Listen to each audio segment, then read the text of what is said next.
Good afternoon and welcome. My name is Myron Belkine. I'm an adjunct professor at the George Washington University School of Media and Public Affairs, a former international bureau chief for the Associated Press, and the 107th president of the National Press Club. The National Press Club is the world's leading professional organization for journalists committed to our profession's future through our programming with events such as this, while fostering a free press worldwide. For more information about the National Press Club, please visit our website at www.press.org. And to donate to programs offered to the public through our National Press Club Journal Institute, please visit www.press.org/institute. On behalf of our members worldwide, I'd like to welcome our speaker and those of you attending today's event. Our head table includes guests of our speaker as well as working journalists who are club members. And so if you hear applause in our audience, I'd note that members of the general public are attending, so it's not necessarily evidence of a lack of journalistic objectivity. I'd also like to welcome our C-SPAN and public radio audiences. You can follow the action on Twitter using the hashtag NPCLunch, and after our guest speech concludes, we'll have a question and answer period. I will ask as many questions as time permits, and I understand we've already received a number of very good ones. Now it's time to introduce our head table guests. I'd ask each of you to stand briefly as your name is announced. From your right, Mike Hempen, AP Broadcast Supervising Editor. Amy Morris, Radio Anchor, WNEW. Pat Host, Reporter, Defense Daily. Nikki Schwab, Washington Whispers Editor, U.S. News and World Report. Barry Lynn, a guest of the speaker who is Executive Director of the Americans United for Separation of Church and State. Lenny Hughes, also a guest of our speaker, retired Washington Post editor and writer. Jerry Zaremski, Washington Bureau Chief of Buffalo News and Chairman of the NPC Speakers Committee and a past President of the National Press Club. Skipping over our speaker for a moment, Bob Cardin, Cardin Communications, and a Speakers Committee member who organized today's event. Thank you, Bob. Tori Clark, a guest of the speaker and a former spokesperson for Donald Rumsfeld. Lucas Wysocki, reporter, Bankrate. Rod Cookrow, reporter, E&E Publishing. Fred D'Ambrosi, news director, WUSA TV.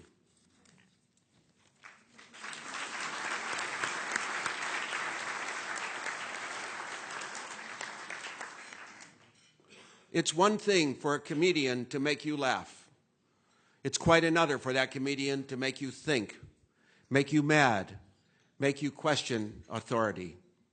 Our guest today does all of that.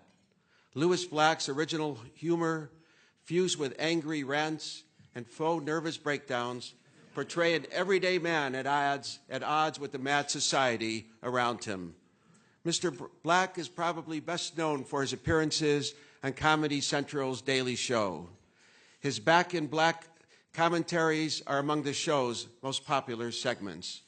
Mr. Black lampoons popular culture, family values, politicians, and religion. Few subjects are off-limit. Less known is that Mr. Black is a prolific writer and diverse performer. He has written more than 40 plays, a few books, released several comedy albums, and produced and starred in numerous specials for HBO, Comedy Central, and others. He has also acted in the Law and Order TV series and appeared in a number of films. The son of an engineer and school teacher, Lewis began writing plays at Springbrook High School in Silver Spring, Maryland, and at college. He attended the University of North Carolina in Chapel Hill and maintains a residence there. While at UNC, he lived in a theater commune. He earned a master's in fine arts from the Yale School of Drama in 1977. Mr. Black is a progressive thinker who once described himself as a socialist. He described his humor as, quote, being on the Titanic every single day and being the only person who knows what is going to happen. Many critics and observers think Mr. Black belongs in the same company as those people who influenced him: George Carlin, Richard Pryor, and Lenny Bruce. One thing's for sure, he's funnier than I am. Ladies and gentlemen, please welcome Lewis Black to the National Press Club.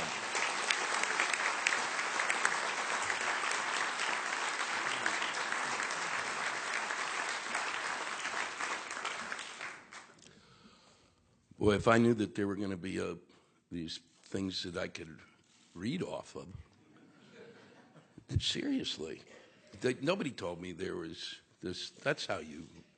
I thought you were doing that by heart. No, because I would have written a speech and stuff, but instead I just got notes.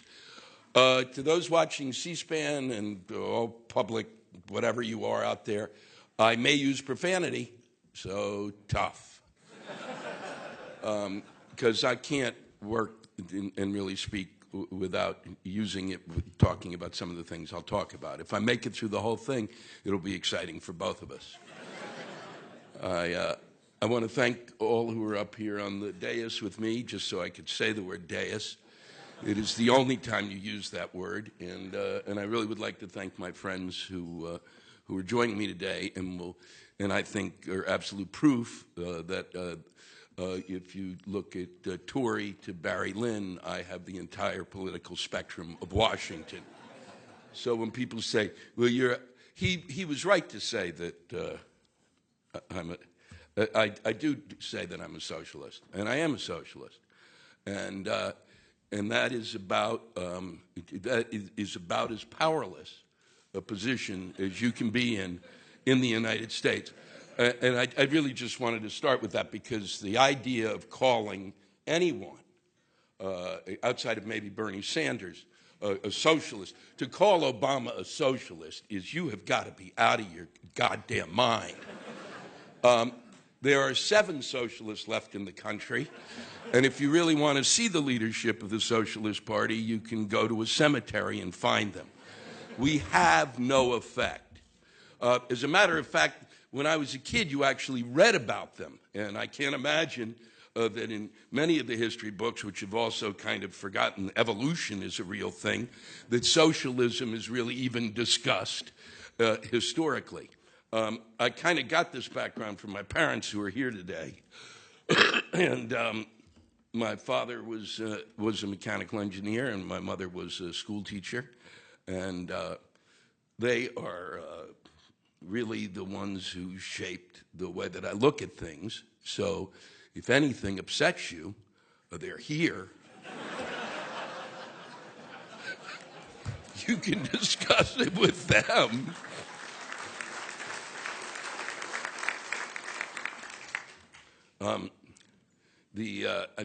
I've been trying. It's been tough because to try to figure out how to. I have 25 minutes to speak. To actually speak to what I would speak to, it would take. You'd be sitting here actually for an hour and a half, and then probably you'd leave, and I would still keep talking because there really is a bunch of things I want to cover, and that my parents are the last of the middle-class families in America. I was raised middle class, absolutely middle class. When I hear a discussion on Congress about what the disappearing middle class and what needs to be done, I don't think they have a clue. I don't think they have any sense of history. I don't think they have any idea of how it works. It worked really remarkably. I don't look back at that time and go, "Oh, it was a golden age," you know, and because TV wasn't in color until I was much older, so it wasn't that great a time. But it was. But you have to realize that there was a sense in the community that I was in where everyone was middle class, that there was truly a sense that somehow everything would be okay. Things would be taken care of. There was, we went to, we had a thing back then, and I know this would come as a shock here in Washington, called taxes. And listen to the lack of a laugh in this room. Listen to the lack of a laugh in this room. Taxes. Ha, ha, ha, ha, ha, ha. And your response is, oh, you can't even talk about it. You won't even crack a smile. It's extraordinary. And what those taxes went for were to things like, when I finished school at the end of the school year, during the summer, there was a 10 to a 12-week program down the street that I walked to that was a recreation center run by the Montgomery County, in which I could go there at 8 and go there till 5. No one called it child care. It was called get the little shit out of the house. And as a result, I spent a lot of time at that place. My parents didn't have to worry. It was extraordinary. Those don't exist. They may exist in pockets around the country. Gone. Gone. A community effort. Gone. There was the high school, the junior high, the elementary school. We went down 6 times a year, and not just me, the whole school went down to watch the National Symphony. And that's where I learned that I had no interest in classical music. But it was an effort. It was arts in the school, and now you have to fight to get arts in the school because nobody wants to pay for it. Nobody wants to pay for anything anymore. I mean, it's the way I look at it. That nobody wants to pay to get the things that would allow really to be a great education for children. And I had that education. And they were middle class. It wasn't some wealthy neighborhood. My parents were earning your basic kind of a salary, and they had health insurance. And my mother taught at my high school. She was a substitute teacher there. And I will tell you just as a sidelight, the fact that my mother was a substitute teacher where I went to school and that I don't have asthma today is really extraordinary, because that's the kind of thing that could really break a child. But my mother was seriously funny, which has made it easy for me to deal with the other students, because students would come out after a class and talk about how my mother had told some jackass who was sitting in the back row what an asshole he was. My mother once said, and it was one of the greatest things I've ever heard, some kids said, well, why do I have to learn this? And my mother said, the reason you have to learn this is because in 2 years, when I drive up to the Sears on the corner to get my gas, I don't want you to be standing there pumping it. So I got my mother in probably part of what formed the way I look at things is my parents, we would sit around. It was my brother, my parents, myself, and Walter Cronkite. I literally thought until a few years ago that Walter Cronkite was a part of my family. And then my mother would go in and out of the kitchen, and whatever was on the TV, she would yell about. Well, I can't believe they're doing that today. And my father would sit there. And when the Vietnam War occurred, I think was a profound change in my life because, and let me get this off while I remember it. If we're not going to have an army that's drafted, so that there is no kind of fail-safe system within our system, so that people might respond to a war in another fashion because we are insulated from that army. It might well be considered that if you want to go to war, there will be a tax, and then maybe people will think about it. That's just a thought. Apparently, no interest here. So my mother was immediately against the war in Vietnam. My father was a mechanical engineer who worked for, was it the Navy Department or the Defense? Department of Defense. Navy, right? The Navy Department. He made sea mines. Sea mines are a defensive weapon. For those of you who don't You younger members of the audience, it looks like a beach ball. It's got spikes in it and floats around in the water, and submarines hit them. And you put it in your harbor to protect your harbor from an invading ship. And he was listening to my mother yell on and on about this. And one of the main reasons that we declared war was that the decision was made over something called the Gulf of Tonkin Resolution, okay? Which I would have Googled last night, but I'm a very busy man. And so my father said he didn't know if the war was, he said, you know, and the Gulf of Tonkin Resolution was based on the Geneva Accords, so that we were going to war over these Geneva Accords. And my father said that my mother was full of it, because she didn't know if this was a legitimate war or not, and that he was going to sit down and read the Geneva Accords. Do you know anyone? Do you know anyone, anywhere, a distant relative?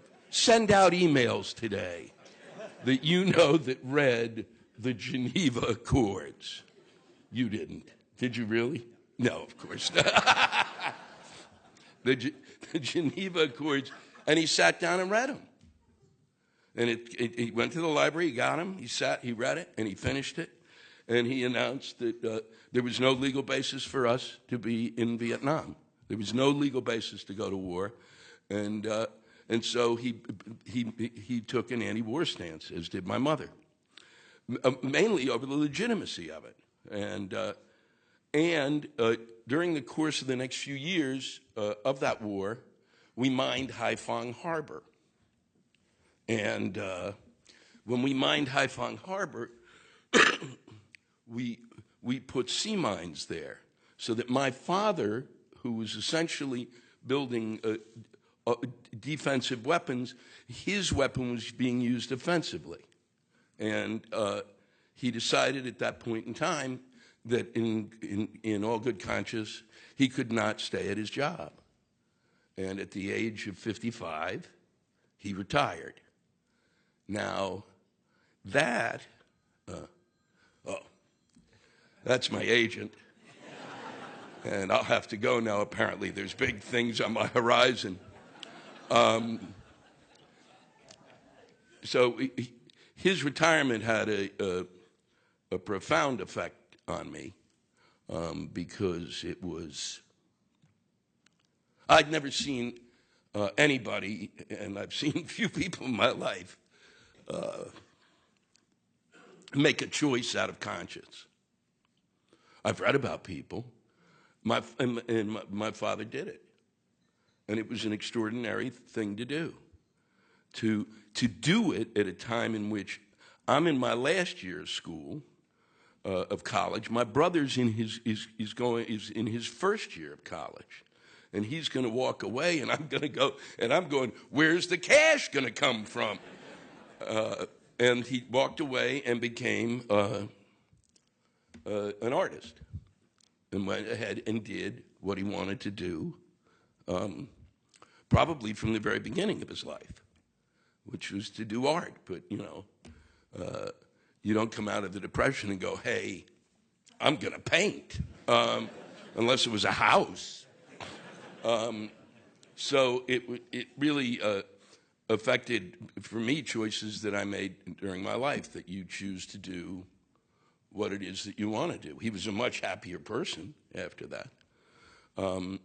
And he started in stained glass and went on to, and then that was becoming too much, and he said he couldn't get as much done, and he studied painting.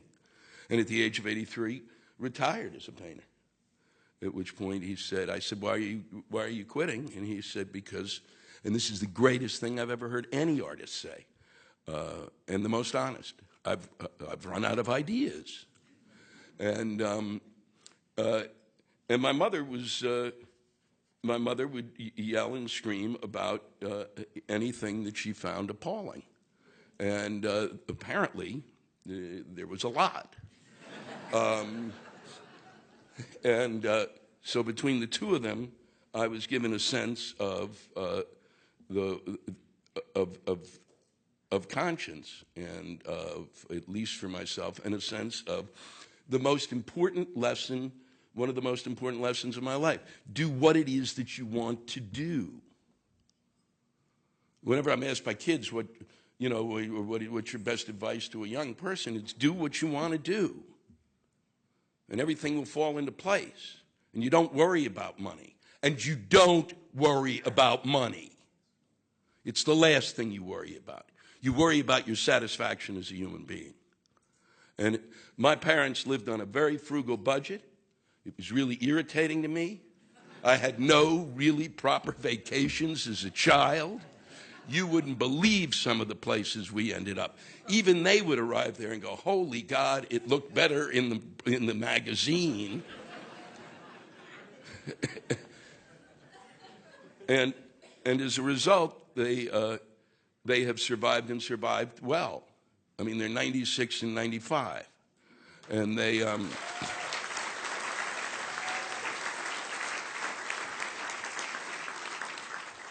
And my father, listen good out there, those in C-SPAN, my father has the same health insurance as the members of Congress do. The same health insurance was given to my dad. And as a result, they've been able to live nicely, not over the top. One of the things that someone had said my age had said that I remember that I thought was really... one of the great things about my youth. I had no sense, or did I care, that I wasn't rich. We lived next to a rich neighborhood, and the buildings were bigger, and they had nicer lawns. But I didn't care. I could not imagine that they had more than I did, except vacations. I know they had better vacations. And so between them and just to piece this together in a quilt, probably the three things that had an effect in the way that I look at life that was outside of me was, and the reason I think that I ended up feeling that the Democrats and the Republicans really didn't work for me, and that I did believe that that I did feel that socialism was the way in which I felt about things. Part of the reason I believe in socialism is because if you are going to have a Christian philosophy, if that is going to be the basis of the country that you live in, and it is a Christian philosophy, and I know this because I'm a Jew, that you might want socialism, because what it is enforced Christianity. You put your money where your mouth is and shut up. We're not going to wait on you to help the poor. You're going to help the poor, like it or not. Tufsky Shitsky. So three things had that effect besides my folks. One was Edward R. Murrow's Harvest of Shame, which I would recommend any young member of the audience to watch. It's one of the greatest documentaries I've ever watched. And I watched people, I had no concept of this. I was 12 years old and I lived a really sheltered life in a really nice community. And all of a sudden I'm looking at the people who really are the ones picking the food and gathering it and getting it to market, and they're living in squalor, and they're not getting paid for it. And I'm going, well, there's something wrong with this picture. That makes no sense. And then I was born and raised at a time, here's just another sidebar. When you take a look at this city, and they talk about downsizing the federal government, because that's the most important thing that possibly has to happen, is to make government smaller. You're going to make government smaller? Watch what happens to Washington, D.C.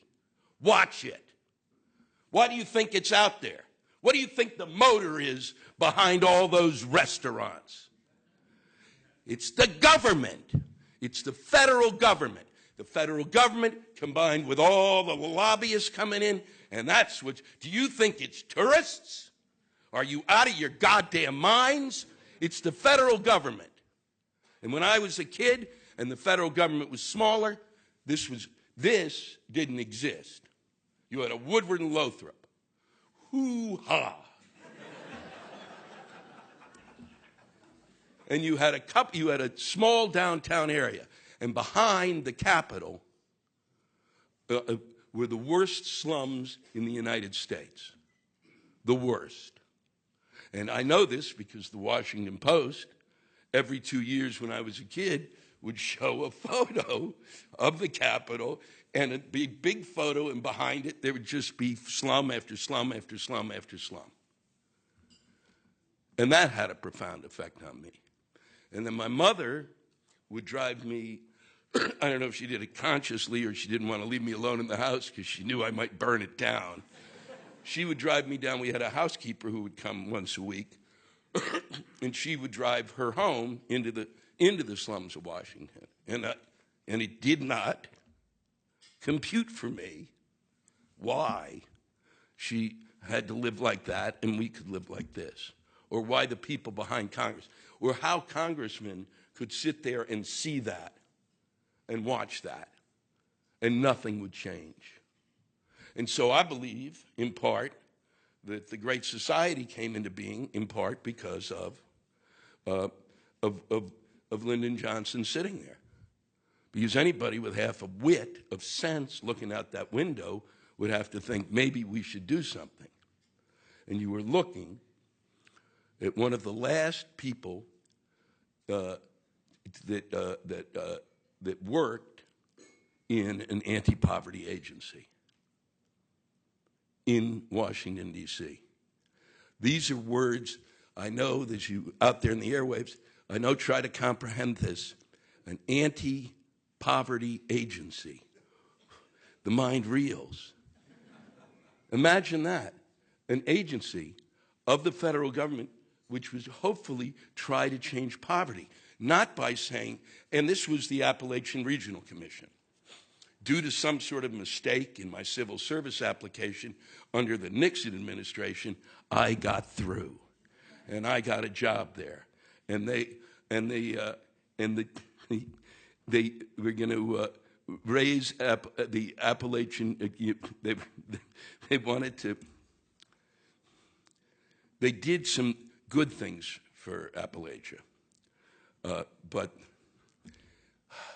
the idea that was basically proposed in terms of raising the capital in Appalachia and to improve the living of the citizens there was to build golf courses. Once again, I expected a better laugh. A, because it's true, and I didn't make it up. I mean, golf courses. They were going to build 16 golf courses there and build the highways and make Appalachia a place that you would take a vacation. We wouldn't, my family wouldn't, but others would go. And I just was stunned by this. And but it was amazing to me that there was that attempt at least was made in some fashion or another, as opposed to hoping and praying that an entrepreneur shows up on the scene. If I hear another thing about entrepreneurs and the fact that what we really need are more entrepreneurs, how do you think that happens, asshole? How do you think an entrepreneur happens? It's some schmuck, generally who has some sort of a learning disorder, who's totally focused on something that you would never obsess about. It's hard to find them. You don't have a school. There's one at Chapel Hill, and I know the guy who runs it, and I've told him he's full of it, of an entrepreneurship school. Well, you can teach somebody who's got an idea what to do with the idea. But to say that it is all going to be done from the private sector is psychotic. And the fact that what truly irritates me about this town more than anything else is how simple it is. It's that simple that you look at what the private sector needs, you look at what the government should do in terms of facilitating it. And you got two parties, both who have a different ideology in terms of how to do it.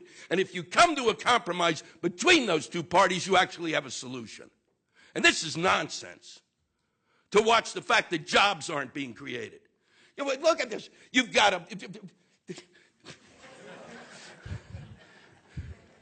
just The Beltway alone was built by idiots. And it continues to be just a piece of shit. And you live with it. You live with it. There are ways to get things done. These people actually have to sit down and do it. And the fact that you live here, your job should be, you should quit your jobs and just go and stand around Congress and say you're not coming out until some shit gets done. And I think is that 25 minutes? Thank you.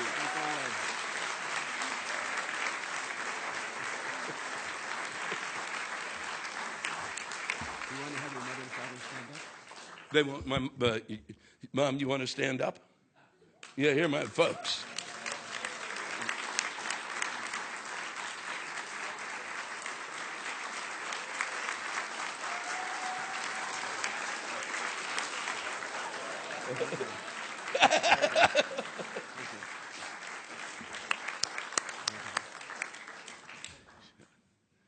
That was actually, she did that on her own. That was actually, she's a trained gymnast. How, in your opinion, is the First Amendment doing in our country? Well, I'm doing pretty fucking good with it.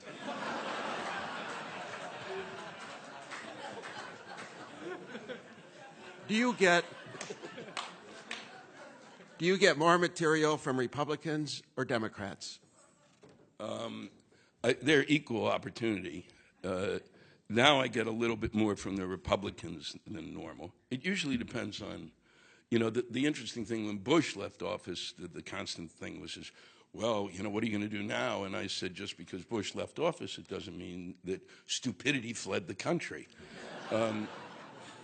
So I always look to both sides. I mean, the Democrats, the difference between them is the Republicans say really kind of stupid things from time to time. And stupid, I'm sorry, is funny. It is. When you hear something stupid, you laugh. Democrats are dumb. Okay? And when you hear something dumb, you just go, why'd you say that?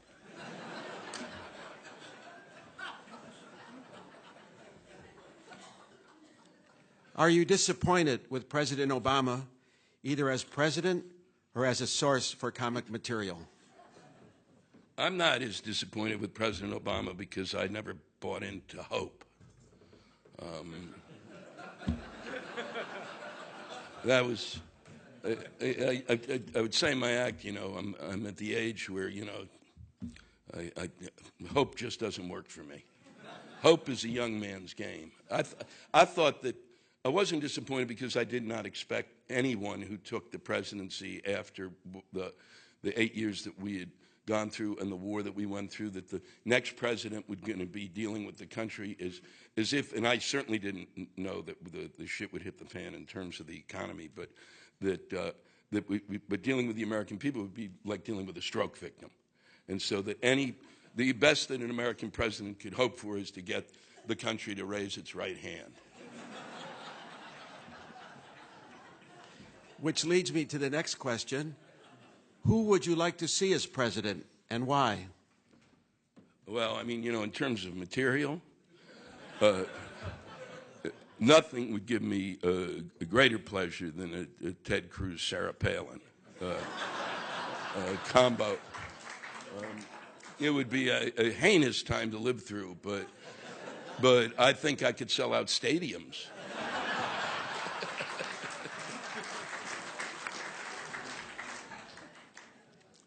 What advice would you give to Hillary Clinton regarding how she could win the presidency? I think that I'm sure she'll be listening to this. Because when you're looking for a political advisor, you really want to turn to me. I think one thing would help is go hide for a while. Get out of the public view and then pop out again. And then we go, oh, that's right, she's going to run. She's putting herself out there again. She's going to. There just comes that thing, the cycle of it's over and over and over and over again. And then by the time she's going to run, you go, oh, she just irritates the shit out of me. And it's not because she's irritating. It's just I've seen her too much. Can't we get somebody else? Where's Deputy Dog? So Chris Christie wants to be president, too. What advice would you give him? Lose 80 pounds. Ha, ha, ha. Seriously. Or wear Spanx. You just... And I like that kind of shoot from the hip style is nice, but you're going to have to make some tracks because your shoot from the hip style had an effect on what happened in terms of the George Washington Bridge incident. You know, it may be good for you, but you got to be sure. It's like I can't have the folks who work. I've got a number of people who work for me. I'm who I am as a personality, yakking and stuff. I can't have the people working around me acting like me.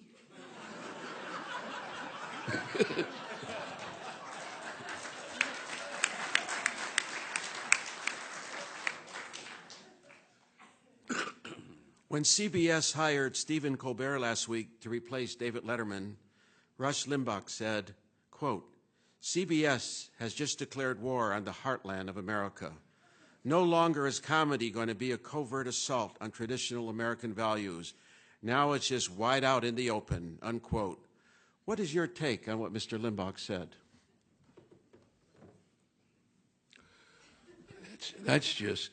That's the kind of sentence that's stroke-inducing.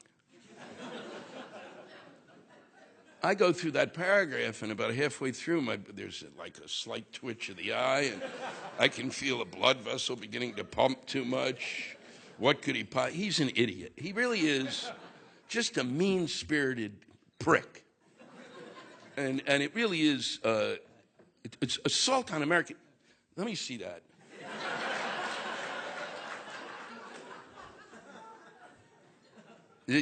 Comedy is going to be covert assault. Here's how big an assault it's going to be on American values.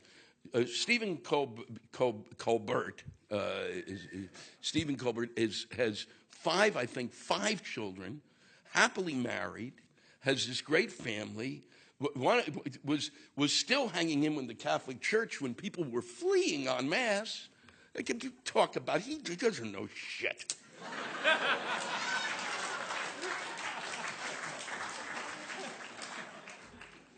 What is it like to work with Jon Stewart?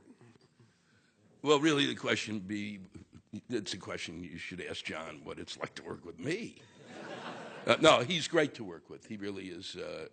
He's smart. He's bright. I've known him since we were both breaking into the clubs, and he took off really quickly. And I've watched his career. We've been friends in the sense of office friends. We don't hang out, but we really respect what each other does, and I consider it a pleasure to work with him. And he's brilliant, which is really irritating. What's your thoughts on Colbert replacing Letterman?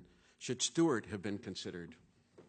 I'll find out when I'll ask John. He'll make but I don't even know if he was considered. I don't know if John would have taken it. I don't know if that's something. John directed a movie recently, I think, and he writes. He's written a book. I think John is more looking around for things. I think if the movie went well, I think he may end up in that. He may stay with this. But Stephen's kind of born to it, and I think the choice of Stephen Colbert is, as I wrote to him, I thought every so often they get it right, and that's really one of the few times I went, that's right. Is your father a better painter than George W. Bush? My father if you actually watch, one of the things I neglected to mention, I did 2 specials, and one of them we literally took a painting of his and turned it into a 3-dimensional set that I worked on. And the last one, which is on May 2nd, in which I use a lot more profanity for those of you who panic over those words, We actually use a full-scale painting of his that we blew up. He is a much better painter than George Bush. He is a hard-edged abstractionist. Go home and look that one up. I still don't even know what the fuck it means. But he's good at it. And they really are. There's some really, this is how I know he's good. I thought when he started bringing this stuff home, I said, my father has lost his mind. Because there are these squares and rectangles and all different colors. Who's your favorite artist, I asked. Mondrian. Do you know who Mondrian is? He made squares of colors. It was like, what kind of a painter is that? It's just squares of colors. He was brilliant. Nobody knew color better than him. And after really studying his paintings for about 25 years, he's brilliant. How do you respond to critics who say you've destroyed their will to live in our society?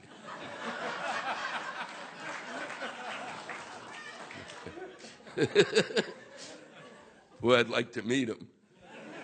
If I destroyed anybody's will to live in our society, oh, man, then you really, maybe life wasn't for you.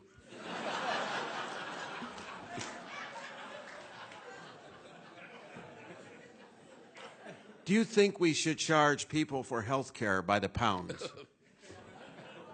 Oh, boy, that bad question. Ooh. Consider if right now, considering what I weigh, yeah. With what I weigh, it would work out pretty well. No, I don't think we should do that. No, I mean, no. No, not by the pound. And I only said that because there were so many sad people in the audience. At your Passover Seder... I'm coming back. At your Passover Seder, are you the wise son, the bad son, or the son who was unable to inquire? I'm the son who didn't make it home. If you know the Seder, you know they put out a cup of wine for Elijah, and there's a seat for Elijah, and he never shows up. I'm Elijah. Elijah's meant to lead people to the Messiah, so is that... Yeah, I'm out looking.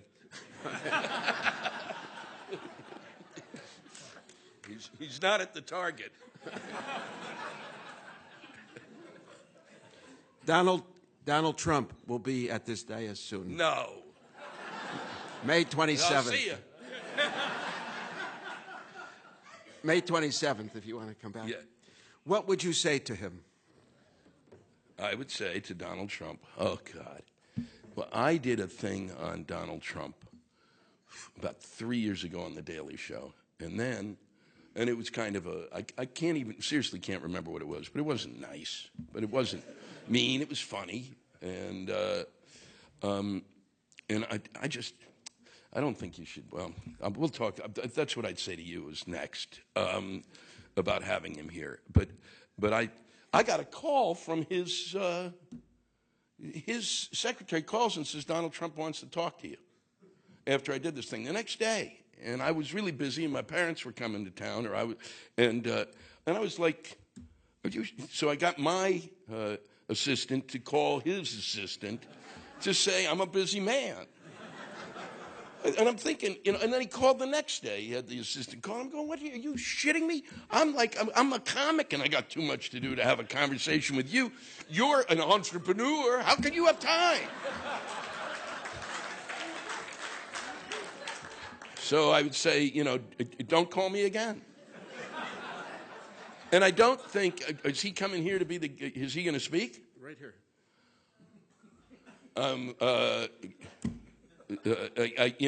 No. I don't think we should, he's had his time. You just zip it. Once he got through, when he kept with the birther thing, it was like, it's self-advertising. You're allowing self-advertising. I didn't bring my CDs here today.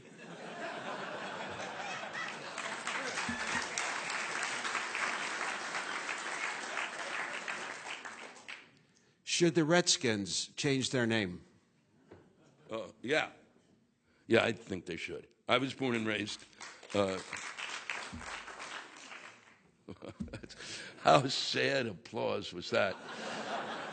Everybody else still on the fence. I don't know. Do you think? Maybe when we get home we'll talk about it. I think what's interesting is you're born and raised here, and I've been a Redskin fan all my life, and so it's not got any connotation to me at all. It doesn't even mean it. It really means nothing to me. It's just the name, you know, and I see it on the helmet, and it doesn't. It's just like been there for so long, but in terms of the reality of things, you know, it's everybody in the room knows if it was the Washington Jews, people would say, well, I think maybe we're going to have to change that. And the other thing is, I don't like what Dan Snyder has done with the team on any level whatsoever, and it is one of the most irritating years that I've watched in sports. I mean, watching them year after year after year. Oh, let's pay $100 million for somebody who's just going to lie down on the bench for 3 hours. Let's get Steven Spurrier. Are you kidding? If I know Steven Spurrier is not going to be a good pro football coach, what the hell do you have for brains? It was one thing after another, and I think, and then Daniel Snyder said that he was going to keep the Redskin name, and since that's what he wants, I'm dead set against it.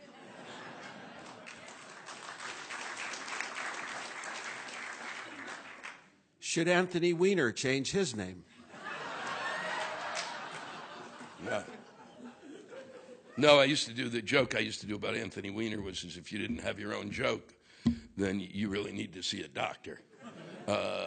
No, he should, but Anthony Weiner is one of the few people, like, I think that, you know, somebody shames themselves in public, does something awful, and then they go away for 3 or 4 years, and then they come back, and everybody kind of, well, what did he do? I don't remember, but he looks better now, and he seems nicer and much more Christian than he was before. But you usually leave for that amount of time. He didn't.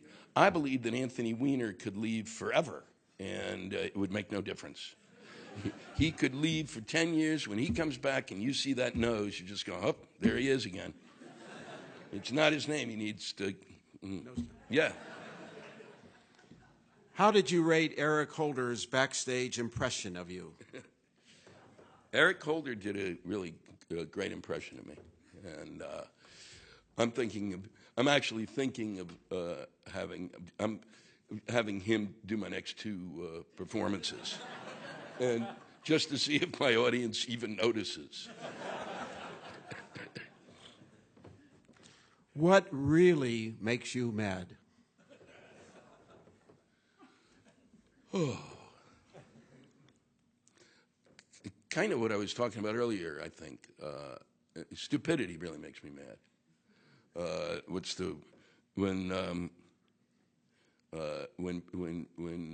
When they said, like you see the words legitimate rape, that like sends me around the bend. I don't even come back for a day. I'm like a barking dog. Literally, how do you even, huh? Or that, you know, that thing that, you know, when somebody says something like, you know, well, if, you know, that, you know, when you're raped, the woman will reject the, you just go, wow, oh boy. When did they stop teaching science? Yeah, no, that stuff really, and what really makes me mad is that our educational system is 17th in the world, and I think that's beyond. That's in the course of my lifetime, my generation, to its credit, took the greatest education system on earth, and we got it to 17th, and I think we can get it to the 25th by the time I drop dead. Did you always set out to be a comedian or a satirist? No, I set out to work in the American theater because my parents would take me to see plays at what was initially the Shubert Theater, where they would bring in shows, so I got to see all of these really I saw shows before they'd go into New York, and it got me intrigued in it. And then we went to New York, and they'd take me to shows. And then my father got tired of seeing mainstream stuff, so he takes me at the age of 15. We go down to a thing called the Washington Theater Club, which was really the first initial outside of Arena, real step forward. And they were doing stuff by Ionesco and Brendan Behan and Beckett, and he's taking a 15-year-old down there. I'm like, wow. And but it was great stuff, and so I got hooked on it, and I always thought, and then I ended up, I wrote plays. That's what I thought I'd be. I thought I'd be a playwright.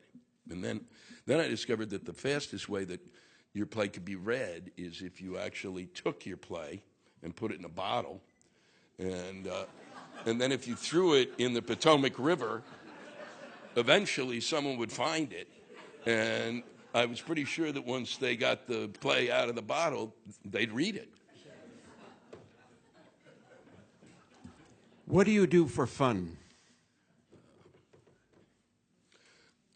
I call my parents and pretend I'm somebody else.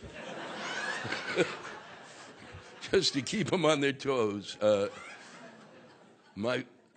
fun, I try to read a bit. When I'm in New York, I try to spend as much time with my friends as I can, because they're in, and if I get a chance to go to a show or watch somebody else work, that's always like thrilling to me. And I play golf, which is not, I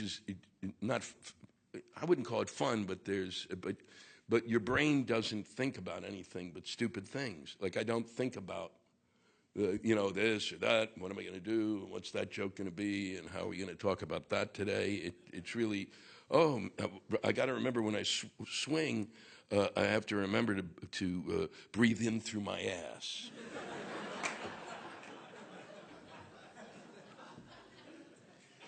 Aside from your mother and father, who inspired you as a youth? Once again, my friends, we're all really, and have all kind of to be really interesting people. And they were at the time, and they were all really, really funny. Here's one for you. My parents were really great. I say this in my act because in my youth, they didn't really do anything. They did nothing. It's not like they were hovered over me. Well, where are you going now? They would I'd come home and my mother'd say, it's nice to see you, now go away. And go play with people. She didn't track down who I was playing with and stuff. And so as a result, I was able to get, unbeknownst to them, and I don't know why they never looked at it, or I think eventually you may have, but my mother will say I'm lying afterwards, but I think I got a thing called The Realist. The Realist was written by someone named Paul Krasner, and it was it came like it was pornography. It was in a brown kind of folder thing, and then and they wouldn't open it, and I'd grab it and open it up, and it had a huge effect on me, because I was 14, 15. I won't repeat what was in it. I've written about it in my book. It's one of the things he had, though, that I can't tell you. That was I opened up the second issue I got, and there was a mat of, now I'm 15 or 16, and there's all of the Disney characters done by a guy from Disney, an artist, and they're all doing the most perverse things you can imagine. So Mickey is shooting up. It's like it lit, and I looked, and at first you go, oh, it was really changed for somebody who was born and raised on Davy Crockett. This put everything into perspective. That really shook up my world. Martin Luther King, the Marx Brothers, not so much. John Kennedy, in the sense of as a kid, when you're like a kid, you're just like, wow, look at, he's great, and you actually want to hear what he has to say. Ooh, boy, that was extraordinary. There was this, all of those people. There was a sense of that Fulbright, Wayne Morris, I got an endless list, you know, and as you said, Carlin, Bruce, all of them. Shelley Berman, Bob Newhart. There are others. You can go to my website. Thank you for, that was the penultimate question, and thank you for the expansive answer. We are almost out of time, but before asking the last question, we have a couple of housekeeping matters to take care of. First of all, I'd like to remind everybody that there are some upcoming events, and we already mentioned. But first, on April 21st, next Monday, Deborah Hersman, the outgoing chairman of the National Transportation Safety Board, will give her farewell address at a National Press Club breakfast. On April 23rd, the U.S. Air Force Chief of Staff, General Mark Welsh, will discuss the future of the Air Force, also at breakfast. And on May 27th, as we revealed a few minutes ago, Donald Trump, president of the Trump Organization, will speak at a luncheon, just like our guest today. Next, I'd like to present our guests with the traditional National Press Club mug. Oh, I'm going to sell it to my parents. I'm going to arrange that we give a mug to your parents, okay? So don't leave without it. We're going to arrange 2 mugs for your parents. Okay? The last question. Let's presume that Jon Stewart is watching us here on C-SPAN. Please explain to him why he, too, should speak at a National Press Club luncheon. He won't do it? I don't know. He would take advice from you. John Lewis here, and let me just tell you, you're really going to want to do this. The pay is unbelievable. To think I worked here an hour and I'm getting $150,000.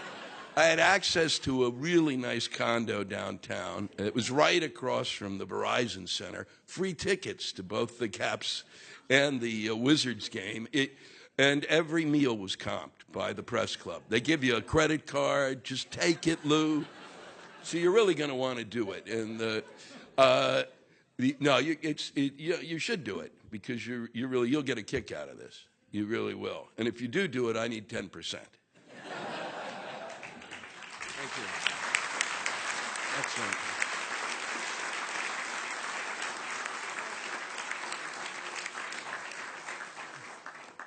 Thank you so much for coming today. We are greatly appreciative. Please, sure, we have 3 minutes. Oh, we got 3 minutes. All right, this is going to be really fast. I really appreciate this. Has kind of been a privilege to speak here. I didn't know who I'd be speaking to. I still don't know who you are, why you showed up. But it really was. I was honored to be here, and also I just wanted you to know that I'm. I want to. The only other thing I want to mention is the fact that, and I mean this. I did 3 USO tours. I think that there's a big bill coming from the military. We have a lot to pay for that war in terms of what those folks went through. You're going to have to pony up. There's no ifs, ands, or buts about it. This attention's got to be paid to these people. I've spent a lot of time with them. They're unbelievable. Their sacrifice was absolutely extraordinary. And if every American had 10% of the sacrifice of any of those in the military, then we'd have no problems in this country today. Thanks. Thank you.